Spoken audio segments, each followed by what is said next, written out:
This speaker was recorded at an Addictive Eaters Anonymous workshop held in Christchurch, New Zealand in July 2019.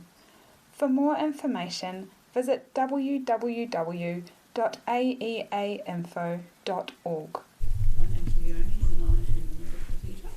I hope you're not shuddering because I'm holding the 12 and 12. I've been a bit of a big book banger in my day. I actually brought it along just to remind me to stick to the topic, which is, keep it simple. No, it's not.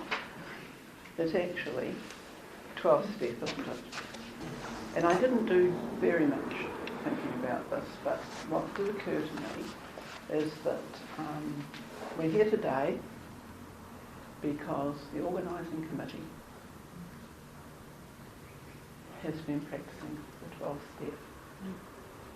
And they have made this event possible through giving their time and their effort and their skills to enable us all to be here together. And that is very much a big part of carrying the message, I believe. So our thanks need to go to them, because if they didn't put themselves to do the work, we wouldn't be sitting here together. So that was all I thought about. I've probably got another 9 minutes.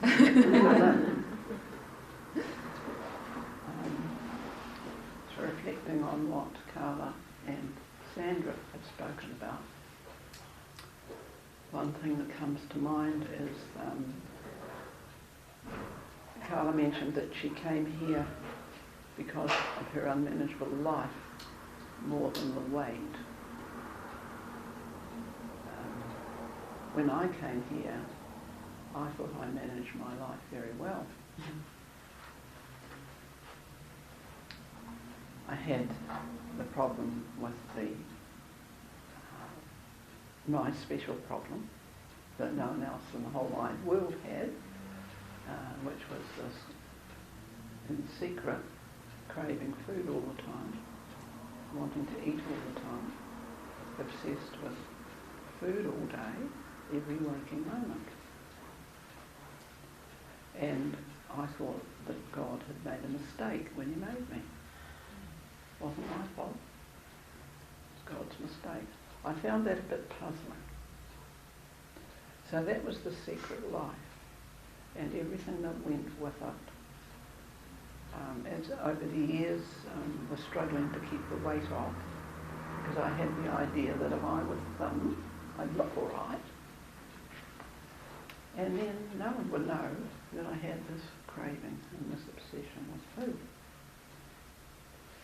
So I did the battle for many, many years of trying to keep the weight off. And in the meantime, married, had children, ran other people's lives, and was very, very miserable. The last few years of my eating,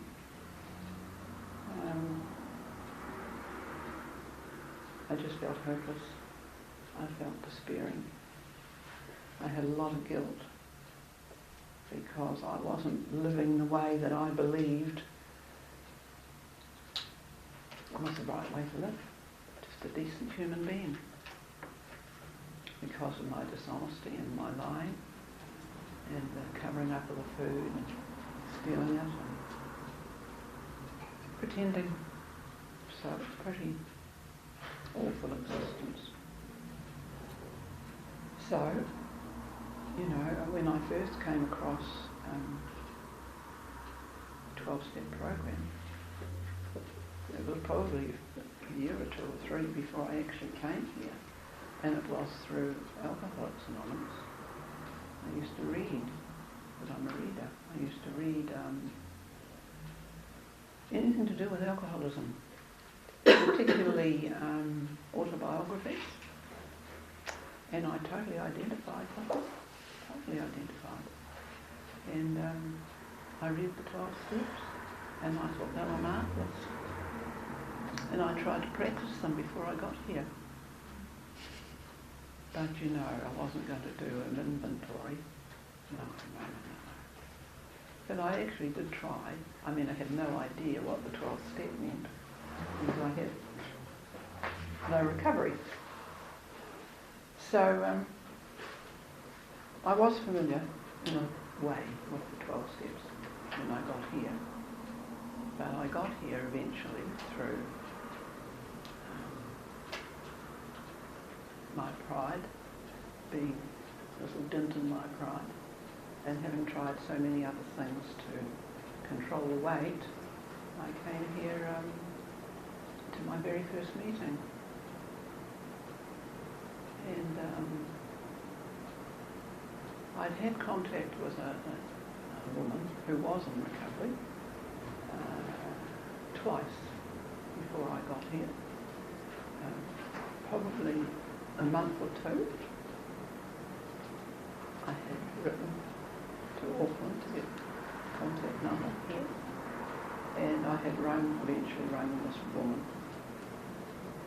She rang me, I can't remember how it happened, and she shared her story over the phone with me, and I was gobsmacked actually.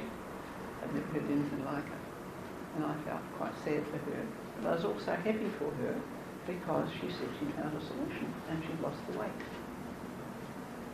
That was good. I'm not as bad as you, I said. I'm not as bad as you. And she told me all the stuff she did and the eating and all the rest of it. She wasn't doing it any longer through here and through AA. And I thought it was wonderful for her. I was happy for her that she found something to help her. And about 2 or 3 weeks later, I mean, I got off the phone and I just ate. And 2 or 3 weeks later, she rang me. She was practicing the 12th step. How are you, Leonie? How's the Weight Watchers doing? I was a lecturer at the time. Wonderful, I said. It's just great. Tell me a story again, I said.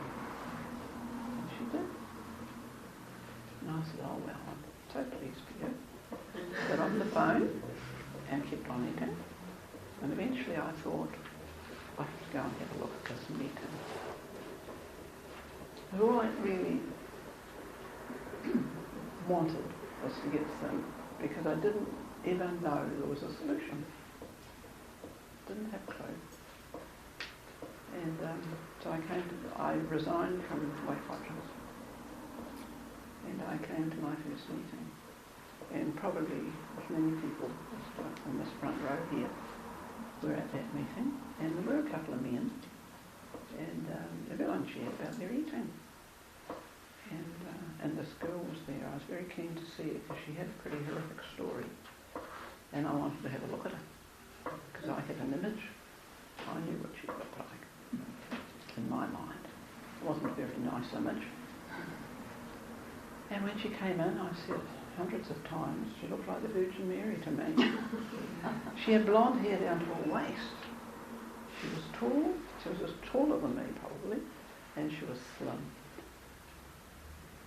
And she talked about what it was like for her then, as opposed to what it had been like, which the rest of the people in the room, including me, were still eating. I was very attracted to whatever it was she had in it. The weight was important, but it wasn't the weight any longer. It wasn't the weight any longer. It was the freedom from the guilt, freedom from the shame. And so, you know, she shared at that meeting, and then she sponsored me for a number of years. And she saved my life. And I have absolutely no doubt that she was instrumental in me getting here and staying here, because if she hadn't been in recovery, I would have lasted 2 or 3 weeks. Because identification with the eating, yes, but if there had been no solution, I would have just gone somewhere else. Never ever knowing that there was a solution. But coming here, those of us found the solution. And the big part of it is, the main part of it is giving it away. Not just the big part. For me, it's the main part. So it's really lovely to be here. I would love to have just sat and not have to have shared, but now I can. Thank you very much.